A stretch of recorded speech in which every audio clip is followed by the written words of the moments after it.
ये खौफनाक हालात हैं यूक्रेन के, जहां मिसाइलों से लेकर दूसरे बम रिहायशी इलाकों पर गिराना रोज की बात है। एक तरफ रूस है और दूसरी तरफ अमेरिका समर्थित सभी नाटो देश। यूक्रेन भी पलटवार कर रहा है। ये जंग कब तक चलेगी कोई नहीं कह सकता। उधर अफ्रीका का नाइजर देश है। हाल ही में वहां तख्ता पलट और फौजी शासन कायम हुआ है। सेना के विद्रोही जनरल ने राष्ट्रपति को कैद कर लिया। अमेरिका और फ्रांस की पसंद की सरकार गिर गई और रूस की पसंद का आदमी नाइजर का सर्वेसर्वा बन गया। अमेरिका और फ्रांस के सपोर्ट वाले 15 देश नाइजर पर एक साथ हमला करने की तैयारी कर रहे हैं। तबाही के रुझान अभी से आने लगे हैं। 16 अगस्त को पड़ोसी देश बुर्किना फासो के बॉर्डर विद्रोही जनरल के 17 सैनिकों को गोलीबारी में मार दिया गया। Yemen, Lebanon, Syria, Iraq, Somalia, Sudan, इन देशों में रोज बारूद बरसता है, रोज लाशें गिरती हैं। 32 देश ऐसे हैं जो या तो सिविल वॉर का सामना कर रहे हैं या सिविल वॉर की दहलीज पर हैं। 32 देशों में हलचल मची है, अस्थिरता है, अराजकता है। जीत हार का फैसला हथियारों की सप्लाई से होना है। इन 32 देशों में अमेरिका का नाम नहीं है, लेकिन हर संघर्ष में अमेरिका की भूमिका है। हथियारों की सप्लाई सबसे ज्यादा वहीं से आती है। सबसे बड़े और महंगे सौदे अमेरिकी हथियार उद्योग को मिलते हैं। जहां जितनी अशांति होगी, मुनाफे का बाजार उतना बड़ा। यूक्रेन के युद्ध का सबसे बड़ा फायदा अमेरिका और यूरोप की हथियार बनाने वाली कंपनीज को ही हुआ है।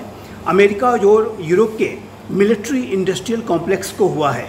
और अमेरिका की चाहे वो बोइंग हो, लॉकहीड मार्टिन हो, रेथियान हो या नॉर्थरॉप ग्रुमन जैसी बड़ी कंपनीज हों, उनको ऑर्डर्स बड़ी मात्रा में मिले हैं।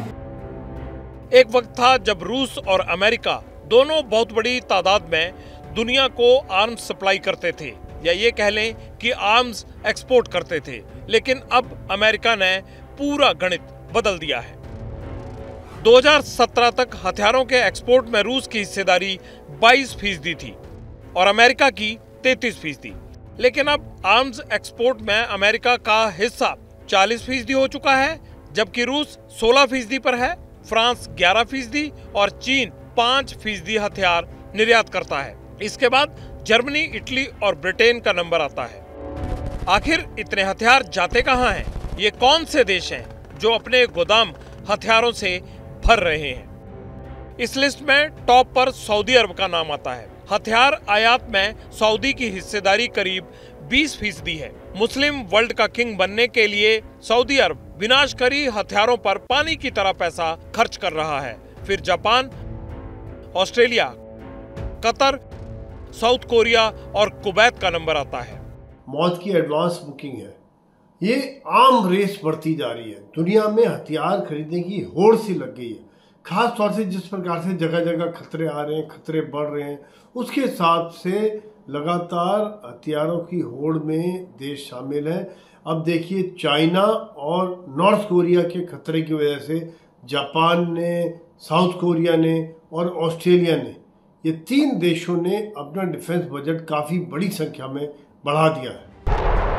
हथियार जमा करने की दौड़ में हथियार निर्माता कंपनियां मोटा मुनाफा कमा रही हैं। एक चौंकाने वाली हकीकत बताऊं, अमेरिका से अभी ताइवान को करीब $19 बिलियन के हथियार मिलने बाकी हैं। पेमेंट हो चुका है, लेकिन डिलीवरी नहीं हुई। $19 बिलियन का मतलब है 1.56 लाख करोड़ रुपए। अमेरिका की कंपनियों ने हथियार बनाकर और सप्लाई करके तिजोरी तो भर ली, लेकिन ऐसा करके अमेरिका ने खुद के लिए भी बड़ा संकट खड़ा कर लिया है। यूक्रेन रूस के बीच युद्ध से पहले 10 महीने में अमेरिका ने यूक्रेन को सैन्य मदद के नाम पर $33 बिलियन यानी 2.71 लाख करोड़ रुपए के हथियार अप्रूव किए।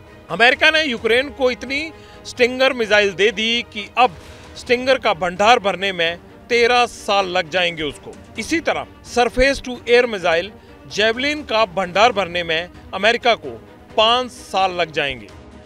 ये सब दुनिया में शांति और स्टेबिलिटी लाने के नाम पर हो रहा है, पर तनाव का तापमान बढ़ता जा रहा है और कब कहां स्थिति विस्फोटक हो जाए इसका अनुमान लगाना मुश्किल है। बहरहाल हथियारों की होड़ रुकने वाली नहीं और न ही उसकी डिमांड।